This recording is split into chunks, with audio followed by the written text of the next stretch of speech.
Hello, everyone, and welcome back to another episode of my Sims 4 Covenant Legacy Challenge. My name is Ronald the Simmer, and this is episode 48. Oh my god, we're almost close to episode 50, guys. It's crazy. Um, so guys, we are currently in the Kingdom of Hollow. We have traveled here. And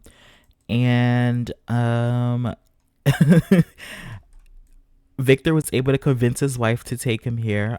So they have decided to do like a little family trip, and yeah, so they're here now. But with the with the princess, she has brought with her her daughter Arwen, her daughter Hestia, her father, and of course her concubine Cyrus. Now she did this for just for extra protection. And I wouldn't say she's just doing this for protection. Actually, I'm not going to even say that. But she did this because of basically Arwen, guys. Arwen wanted to. She begged basically her mother. She's even doing the pose right now, but she basically begged her mother, as she's doing right now for whatever reason. What is she doing? Uh, Axe to spray monster under the bed. You're not going to sleep, sweetie. But she begged her mother after finding out that Moira was going on a trip with her father to go visit her grandfather and his side of the family. She basically begged her mother to come on the trip with them. Last episode we discussed these wants that the princess Arwen has, and she wants to be friendly to her sister Moira, and she also wants to become friends with Victor.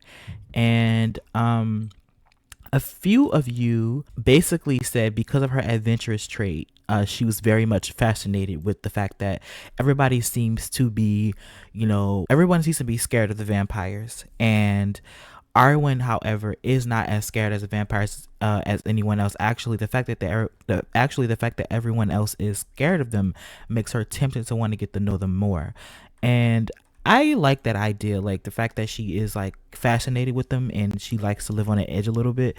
So because these vampires are seen as dangerous, she herself wants to get closer to them and see what the hype is all about, essentially. I mean, she lives with Victor, so I mean, she sees him every day and she sees nothing really that fascinating with him. But the fact that everyone seems to be a little scared of Victor and the people that he's related to, I feel like maybe Arwen also she is drawn to that. But when Elodie did accept for Arwen to come along, Cyrus, hearing about this news, he immediately went to his woman. He immediately went to the princess of Moonstone here, and he basically told Elodie that he would not allow his daughter to go to Hollow by herself. If she goes, he has to come with her. And so, with that being said, the princess here, she made sure that she brought, just because Cyrus was coming along, she brought the whole household with her. She brought her father Soren, and she brought her daughter Hestia, as well as of course Arwen and Cyrus. Because Cyrus did not want his daughter to go along, she ended up bringing Arwen with her. She ended up bringing Cyrus with her along with Hestia, just so that the whole family could have like a little bit of a trip here. And it just made sense to Elodie, and it makes sense to me as well. So we just invited the whole family over to Hollow here.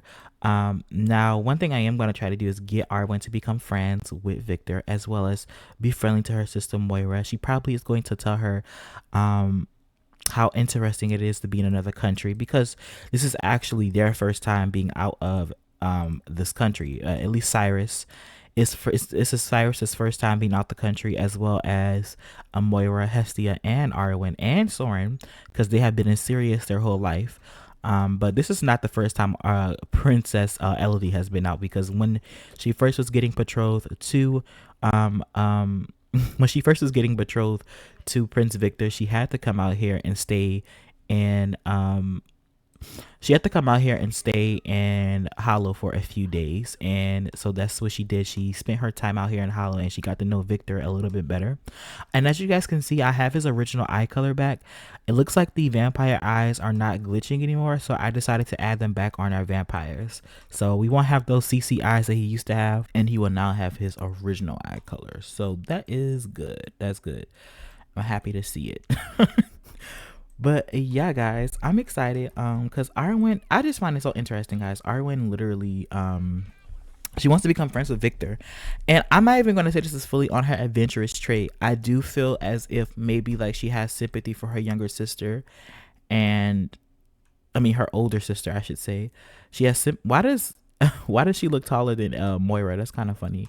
But she has sympathy for her older sister, and they aren't distant from one another. So it would make sense as to why she wants to be friendly to Moira, like seeing that she's going through all of this, and she kind of wants to make her, she kind of wants to make her feel better. So I actually think right now I'm just going to get her to kind of hug her sister, and she's gonna, be like, oh, this is the place you live in. Like, I mean, this is where your father is from. This is very interesting. Also, guys, I did change the castle over here because I thought, I don't know, I didn't think that it fit. The original castle that we had, I didn't like the aesthetic that it had, and so I changed it. Um, this is called a Nosferatu castle. That's the name of the castle, and I like it. It looks a lot better in my opinion, and I think it fits the kingdom of Hollow. I'm gonna actually show you how it looks in the gallery. So this is the castle, guys. It's like a newly made castle, but it really looks good. It's called Nosferatu, and it's made by this creator called Necro. I don't know how to pronounce that, and I don't feel like wrapping my brain around it right now. But this is the way this is the way it looks. It's not a really, I'm not gonna lie, beautiful on the outside, but it needs to be heavily decorated on the inside because it's not the best decorated castle on the inside. If I ever have the time in the world, I might decorate the inside of this castle. But for right now, I'm definitely not gonna do that because the Strahds are not my main focus. They are actually very far from my mind. And when it comes to this challenge, they're just a side. They're a very, very, very side. They're very side characters. Victor is basically the main character in our story, but his family, they are side characters. So they're not the main focus. So I really don't intend to decorate this immediately. Maybe over the seasons to come, because we're going to, this kingdom is going to be around for a very long time, so we might end up decorating it as the seasons go on, but for right now I'm not doing it. Now, one thing I do want to do, guys, is roll. Look at that, it's so sweet. The sisters, I really hope that the sisters do end up becoming very close as they age. And I mean, they already are pretty close as it is right now. I mean, they're not that close, but they have a good relationship. But I really hope that they maintain that good relationship and even create like a strong bond with one another, because they are too cute to not do that. This is a sisterly bond that I would love to see prosper in the upcoming season. I truly do. But I do want to roll, guys, because we are in a foreign land without any goddesses. We don't have any of our Queen's Guard with us. And anytime somebody from the Queen of Mysterious travels out the country, we do have to roll. So I will be back. Hopefully our Princess Elodie will not die, because that is a risk that does happen when you do travel out the country without any Queen's Guard. I'm pretty sure there's like, probably in like, for story purposes, there's probably like her household guard here. We can't see them, but I'm saying for story purposes, she probably has her household guard here. But whenever we travel outside of the country, she needs the actual Queen's Guard who are part of the military, to travel with her, because they are trained, warriors, and they they whenever you do travel without the Queen's Guard, it is a risk that you may die, or I forget the other things that might happen. So I will have to roll for that. Next season, definitely we're going to get back into the diplomacy of it all, but I have been slacking on that in the later half of this season. So guys, here we are at the dice, and in the rules it says if you roll a 2, 8, or 18, your sim will die. So we have to avoid those numbers. Hopefully we will not land on any of them, but we'll have to see. So let's see, guys. 1, 2, 3. Okay, so it looks like Elodie's trip was safe. Despite her having the highest Queen's Guard with her, she was definitely safe on this trip.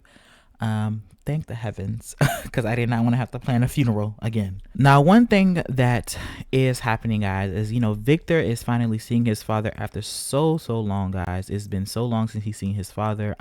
And well, it hasn't been that long, but it has been a while, guys. And it has been since the funeral of his mother, Queen Lilith Strahd. Queen Lilithstraw did pass away, guys.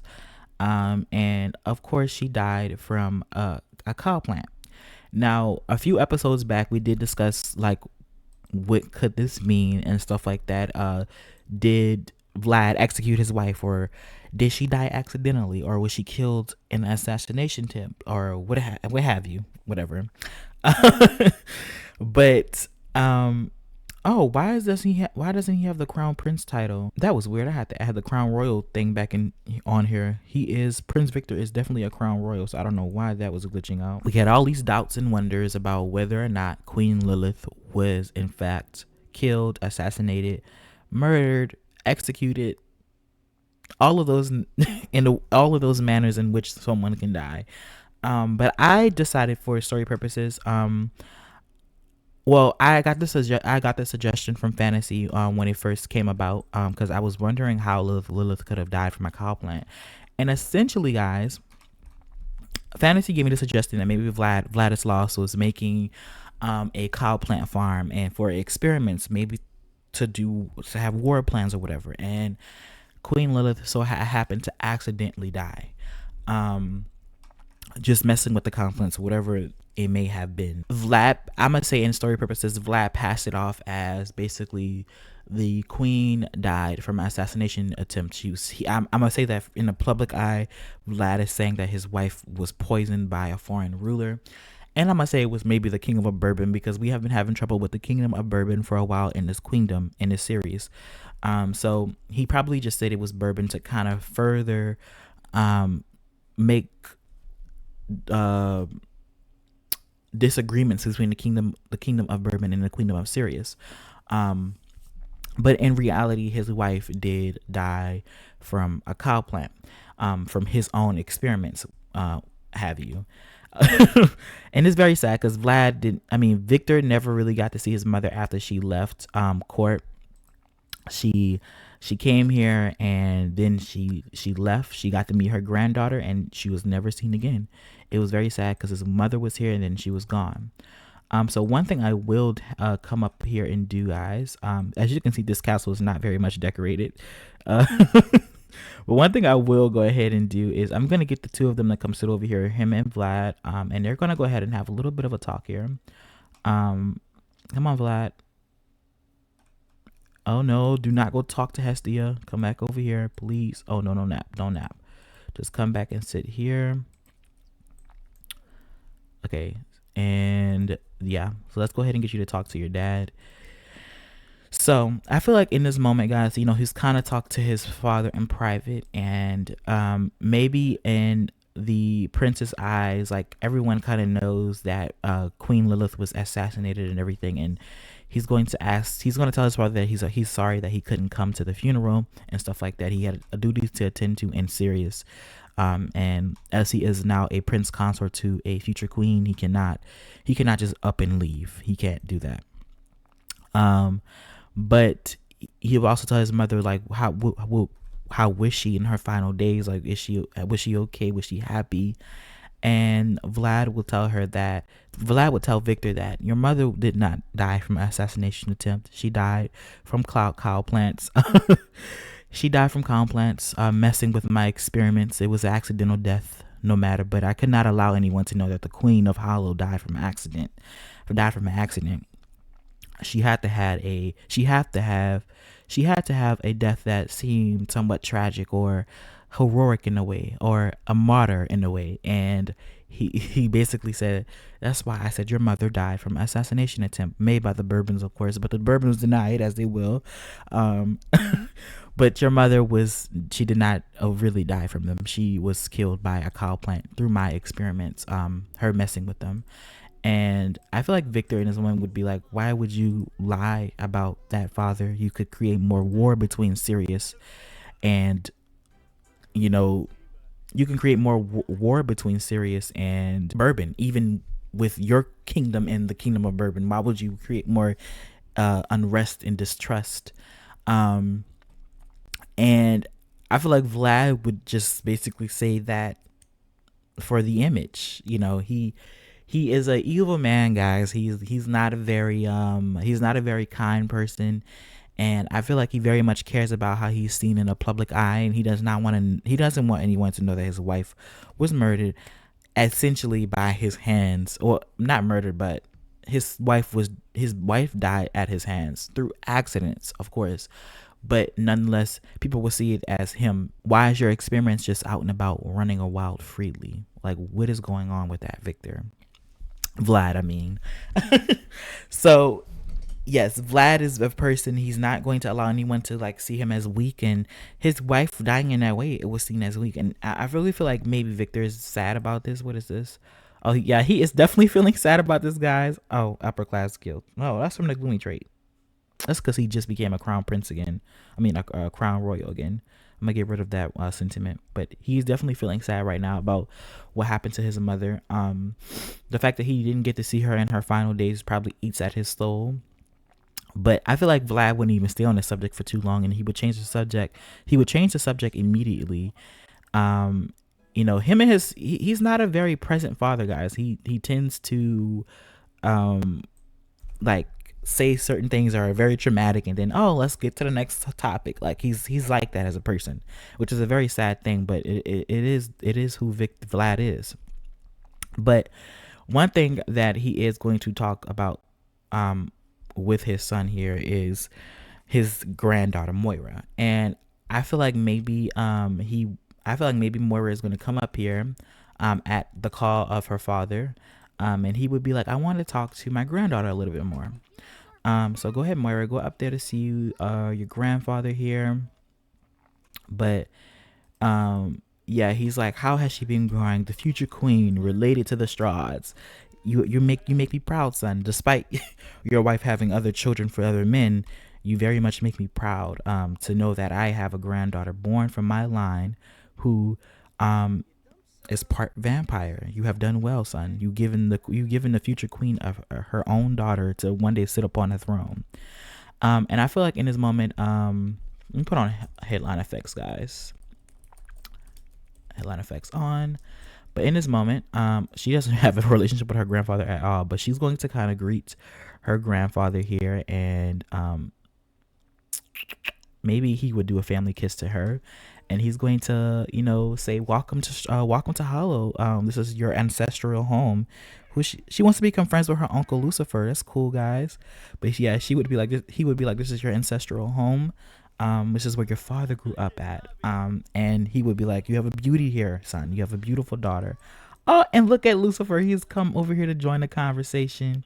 Oh, this is so cute. So let's actually get her to kind of do a family hug to her uncle here, because she does not get to see this side of her family very often.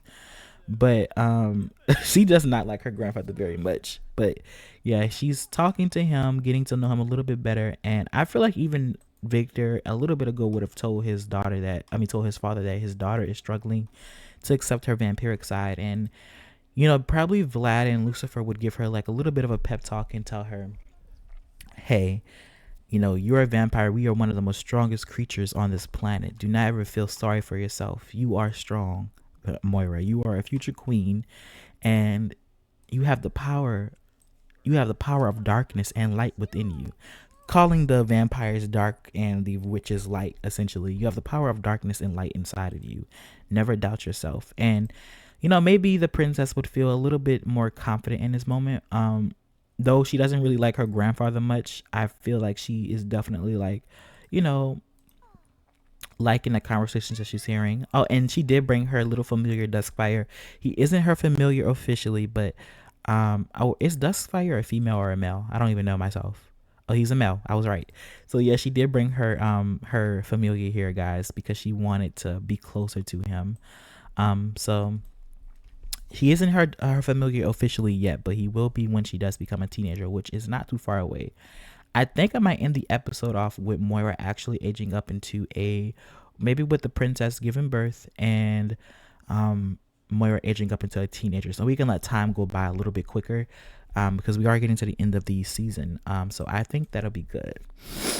I'm gonna probably play a lot off screen while this is happening too. So, but yeah, Vlad is, talking to his granddaughter, and he's encouraging her to be herself, and that she should come to visit Hollow a lot more often. And maybe in this moment he would also tell Lucifer here to take his daughter, take Moira downstairs. Jokesters. Prince Moira and Lucifer are jokesters. All, but he would tell his son to, he would tell Lucifer basically to take Vlad, not Vlad, but he would tell Lucifer to take Moira downstairs so they can like have a little bit of fun together. So go ahead and add him to your group. I don't want you talking to him anymore. Just exit out of that, and you can come over here and just dance with your uncle here. So go ahead and go downstairs and dance with him. Are you going to make your way down there? She is. And Victor here, he's going to go ahead and talk to his father because his father wants to have a word with him. And I feel like Vlad would be like, "You're doing well. You did well in having the firstborn child of Elodie be your daughter, the future queen of Sirius here." But he will also probably say in this moment that this is so good for our race. We're expanding into another queendom. It would help us out greatly for a vampire queen to be on a throne, to be at our beck and call, to be at our aid. She will have her grandfather on this throne, and I'll have my granddaughter on that throne. Um, and Victor would be like, yeah, it would be a good thing to have someone like us on the throne. And I feel like Victor in his own would be like, it would be even better to have her with a vampire consort, don't you think? And I feel like maybe Victor in this moment, he would be like, what are you talking about? And he would be like, I feel like Vlad would be like, she needs a vampire consort to strengthen her vampiric side to make sure that vampires succeed over there in the queendom of Sirius. And I definitely feel like Victor would be a little bit hesitant to agree with his father. And like I've said before, guys, Victor is a little bit weak in the mind for his family, for his father per se. He was, as a kid, I feel like he never really got full approval from his father, and he's kind of living his life. Though he dislikes his father greatly, he's living his life in his father's shadow, wanting more from his father, hoping that his father sees him for who he is and accepts him. But I feel like that will kind of be his downfall in a way, because I think Victor, he probably would be a little abrasive to this at first. The fact that maybe that um his father is suggesting that Moira get with another vampire, because of course he knows his our daughter is already struggling in the Queendom of Sirius as a part witch, and to even make herself look even more legitimate, she would have to have some witch consorts, some warlocks as her consorts. So to even suggest a vampire consort would probably even make her look a little bit weaker or a little bit scarier in the eyes of the witches. But I feel like Victor would probably come to his senses in his father's eyes, and he would be like, maybe this would be a good thing for Moira. The fact that she has the power of vampires, they are already strong creatures as it is, strong people as it is. Maybe it would be a good thing for Moira to have a vampiric consort. And he would even ask his father who would be the person that he would suggest her to be betrothed to, or for her to couple with in the future. And I feel like Vlad here, he would tell his son, his uncle Caleb. So let me go look for Caleb. Actually, Caleb is actually here, Lord Caleb Vitor. He's not in this castle, guys. He is in Hollow, but he has his own estate, of course. But Caleb Vitor, which is his uncle, would be Moira's great uncle. So he would probably, he's not probably, but he's definitely suggesting that Caleb be betrothed or couple with Moira when she's of age. And I feel like Victor would be like, Caleb, I don't think that would be a good idea. My daughter's still young. And he would be like, when she's of age, she will, Caleb is immortal. He will be young forever. She has time to get acquainted with him. But another vampire next to her would prove to be her strength. And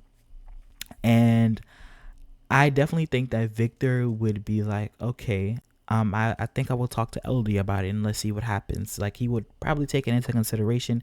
Now, this is the thing.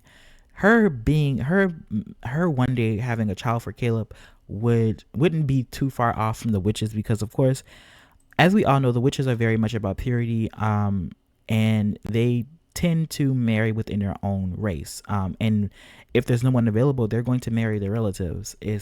They tend to practice inbreeding. That's not something that is like uncanny or seen as unorthodox within the witch culture. It probably would be encouraged to do so if in Moira's case, if she had like a great uncle or a cousin or two that she could be married off to or a couple with, make her concubines, it probably would be encouraged to make her bloodline even more pure to be a witch. But I don't know if Elodie would even accept this offer that Vlad is making to Victor here, to pair her up with Caleb, which is his uncle, her great uncle. It would probably remove Moira further away from being a witch, her children at least. So I definitely do think that Victor would tell his father that this is something that he's going to take into great consideration to strengthen his daughter's reign. And Victor, I don't think he would totally disagree with this because he himself is a vampire, and another vampire on the throne of Sirius would probably make his life a lot greater. He's going to be immortal, guys. So he's going to be living in Sirius for a very, very long time. So he's not disagreeing with this. And I find this very interesting, guys. Vlad is seeking to arrange a betrothal or some type of arrangement with his granddaughter with another one of his nobles in court in his kingdom, which would be Caleb Fator, which is Lilith's brother. So I find that very interesting. But guys, I will see you back at Castle Moonstone, because we have spent a lot of time here, but I do want to get back to our main castle here. Victor has come over here to see his father and introduce Moira to her side of the family over here. Before I do go though, there is another prince around here that you guys have not met yet. Oh, this is their horse Warwick. But there is another prince that you guys have not met yet. Oh, here he is. This is his son here. What is his name? Chad Strahd. So his name is Chad. He's evil just like his father, guys. So Chad is also evil. But you guys have never met Chad. He was born like later in this series. He's just aged up into a teenager, and I give him like a little bit of a makeover. But this is another one of his brothers. I'm gonna let Victor hug his brother before he does leave, because he doesn't get to see his family often on his side anymore.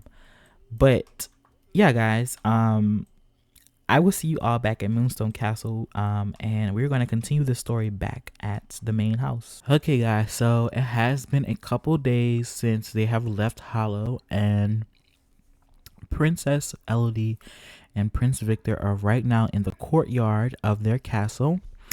Let me show you. They're under this beautiful tree here in the courtyard, just looking at the sky here, having like a little romantic meeting right now, because Victor is about to tell his wife about what his father asked of him, or what his father suggested in so many words. And he's kind of wanting to like kind of smooth it over with her before he does ask her. She's kind of feeling a little bit because in MC Command Center there's an option to give Sims like mood swings when they're pregnant, and she's kind of having a mood swing right now from being pregnant. One thing I do want to discuss before we do get into this whole thing between Victor and Elodie, guys, is the fact that I find it very interesting that Soren ended up sending Lamont in to get Elodie pregnant instead of Victor once again. I find it very interesting because, I don't know, the fact that Clara is triumphant right now. Lamont is the son of Clara, so I really find it interesting that she's like triumphant right now, and she is going through all of this stuff. The fact that she won against Giselle, and maybe he wants his daughter to be seen as stronger again, and so he's sending Lamont in there to essentially give Clara her first grandchild. Like, the politics that go into the breedings is very interesting, and the fact that out of all people, Clara's son was the one selected to basically breed with Princess Elodie on her fourth try is so cool to me. I find it very interesting. It's like Soren is definitely trying to avoid Victor and Elodie having another offspring like Moira, which is so crazy to me. But anyway, guys, yeah, Victor right now is just with his wife as he's going to try to smooth things over with her. What are you guys opening an umbrella for? Weird. But yeah, I think he's gonna go ahead and talk to her, and he's going to go ahead and discuss logic puzzles with her. I guess why not? Um, Maybe even kiss her a little bit to kind of make things more smooth. Um, but I do feel like he's basically gushing her up before he basically says the inevitable. He's a smart man, guys. He's not dumb. He's actually very intelligent. So he's not going to kind of go in here head first and be like, "Hey, I think you should betroth my daughter to my uncle Caleb." Like, no. He's going to be a little bit more precise and a little bit more calculated with his moves here. So right now, guys, Victor is going ahead and telling Elodie about what his father basically said and how he thinks that it would be good if Moira would be betrothed off to another vampire like Caleb.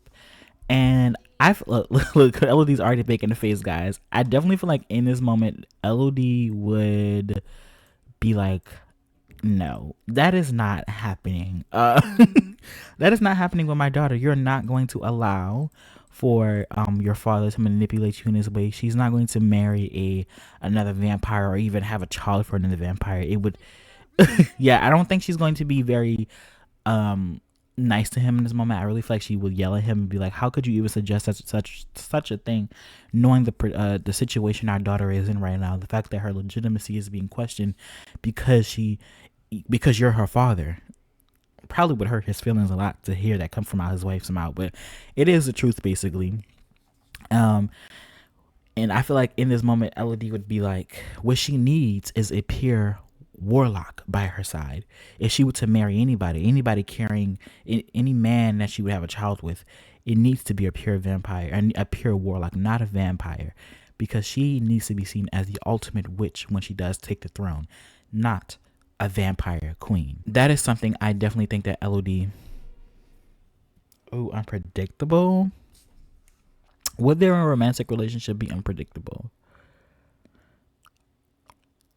I want to say no, but at the same time, Elodie does have many lovers, and sometimes she's up and down with Victor at the moment. So I can say yeah. I'm gonna say it's very much unpredictable, but I definitely feel like she would tell Victor here like, you cannot suggest such a horrid thing for our daughter to marry, put in a situation that I was when I was a young woman.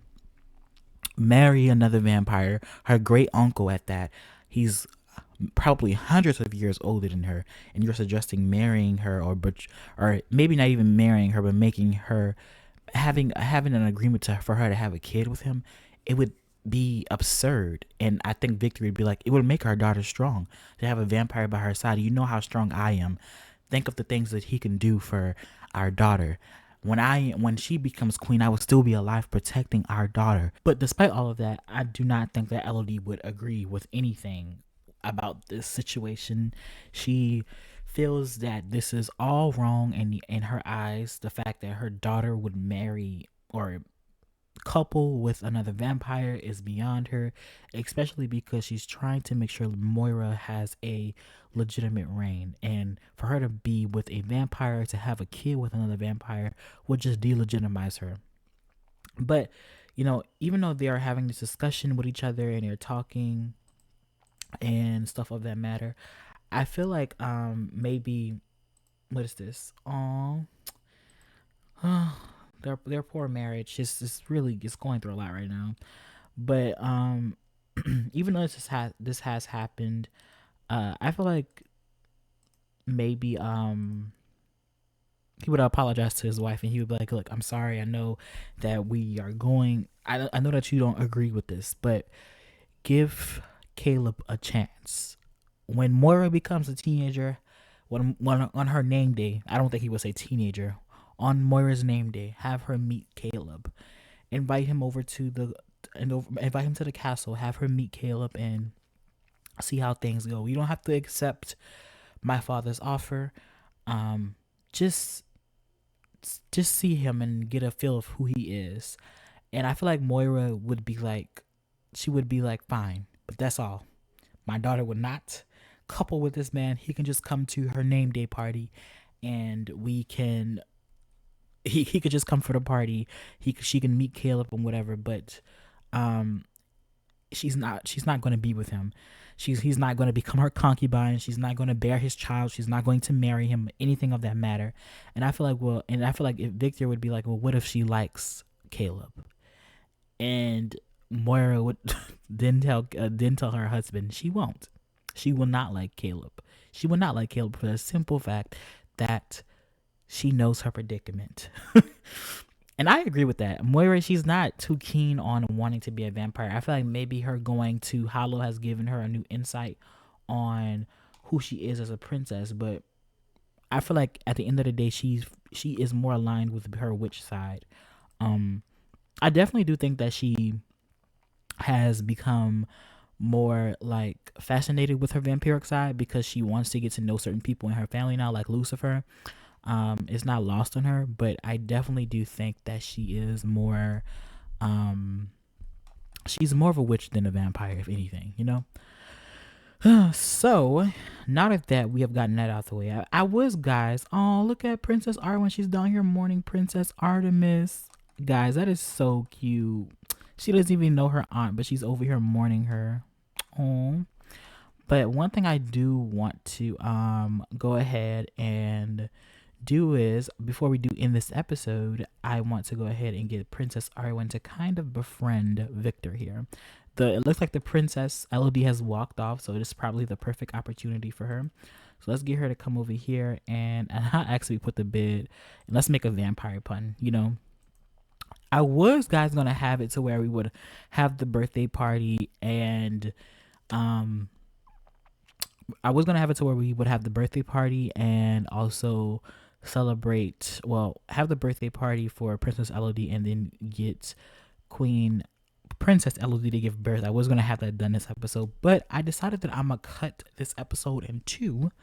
Um, and I'm gonna just end it off with Arwen kind of befriending Victor. I'm gonna make the episode in the same night. Actually, I just cut this episode like a little bit ago. I'm literally just getting off work. So, yeah, that just happened. But before I do go to bed, I want to make another episode. So, I'm going to cut this episode in two. And I think that'll be good. Just so you guys can have some more content. I can have 2 episodes posted up. Oh, look at Moira. She's already outside for this too. But Arwen here, she wants to become friends with Moira's father. And some of you have said that you think it is because she is fascinated with the vampires, which I think is very much true. I think that she likes to live on the edge, and the fact that everybody is kind of scared of these vampires just like makes her it makes her drawn to them more. Like, what is so bad about Moira's father? What is so bad about his people? What is so bad about my sister? She seems fine, and I feel like it really just draws her in. And I also feel like maybe Elodie had a part to play in this as well. Like I said earlier in the episode, you know, she probably encourages her children to get along, and she probably, you know, Elodie, oh, she's going through a lot of she's going through a lot of oh, she feels so fat. Oh, poor Elodie. She might not like being pregnant this time. But something that I did something that Orlin didn't do when she was earlier into her reign when her children were being born. I don't think she put as nearly as much effort to make sure that her children did get along. She brought them along council meetings and everything, taught them the ways on how to be queen, if any of them so happened to end up becoming queen. But she never really kind of implemented, oh, you must get along with your sister. She may have said it maybe a couple times. I don't know. I don't know if she did or not, but I don't think that it was like, you know, something that she intended to, like, she never really like forced her children like, oh, you must get along with them. But I feel like Elodie kind of wanting to prevent civil war in the future, she's already making efforts to try to make sure that her children are all getting along, because a tenant revolt. She does not want any civil wars going on. She doesn't want any bad blood between her daughters, and I definitely do think that um, she is ensuring that her children are getting along. And I feel like Arwen's empathy is extending to her father. I don't think that Cyrus would have any part to play in this, because Cyrus is definitely playing a game of my daughter is better. I am the queen's favorite, or the princess's favorite. Um, and yeah, I feel like he's definitely playing those games with Victor. And I don't think that he wouldn't sit there and try to put Arwen on the throne if he had the opportunity. But I feel like this is Arwen's own volition and her mother's influence, because Cyrus is definitely playing that game of I'm the better consort to Princess Elodie, not you. She's gonna ask about vampire history too. Okay, let's enthuse about Candy. But yeah, guys, this is crazy though. Arwen would definitely be the heir that probably everyone expected Elodie to have, which is so interesting. I mean, she looks like, I wouldn't say she looks fully like her mother. She does have her mother's spark with her. Also, guys, something that all of the princesses have is their mother's noses. Um, they have that angular nose that their mother has, which I think is so cute. Yeah, all of the princesses literally have Elodie's nose. Even the Moira here. Let me see if I can find her. She has her mother's nose. I did do a sneak peek into their being teenagers because I just couldn't help myself. Um, they have their mother's noses. Just I only did Arwen and Moira because I just kind of wanted to see how they would look. Um, they are beautiful, mind you. Also, I kind of want to check to see what Princess Elodie will have. I don't usually do this. I haven't done it in a while. But I do want to check to see what she's going to have. Another girl. Oh my god, guys. Elodie is a very successful princess. She's going to have 4 daughters. More than her. Oh no, she'll have the same amount of daughters her mother had, but she literally has not had one son yet. She's gonna have a son. I mean, a granddaughter. Clara's gonna have her granddaughter born from Elodie. That's kind of fun to know. Um, let's go ahead and, oh, it looks like she's become friends with Victor. I'm not a history buff. Maybe check out maybe check out the library for a book to see if it helps. Okay. Well, he didn't really have much to say on his people, Arwen. Um, but yes, guys, I just find it interesting that Arwen literally is the heiress that everybody kind of wants for Elodie, but she has Moira instead. It's kind of crazy. It really puts everything into perspective, but it seems Arwen isn't as, keen to want to take her sister's place. She seems more settled in her position, at least for right now, as a young girl. She wants to be friends with her father, I mean, her sister's father and her sister, which I love. I love that for her. But anyway, guys, my name is Ronald the Simmer, and I will see you all next time. Bye bye. Oh, wait, actually, before I do leave, I don't know. I keep forgetting these things, but I've been meaning to show you guys. I wanted to show you last episode, but I did get big portraits made of the family here. I wanted to kind of do like some portraits of maybe Elodie, Victor, and Moira when they, while she was young, as a family here. And this is the portrait that was created, and I did one with Elodie, Cyrus, and Arwen and Hestia, when Hestia was an infant and Arwen was a toddler. So I did those things a while back. I can't believe I didn't show you guys earlier, but I keep forgetting because the walls are constantly down, so they're not in my peripheral view, or they're not in my face, I should say. But anyway, guys, now my name is Ronald the Simmer, and I will see you all next time. Bye bye.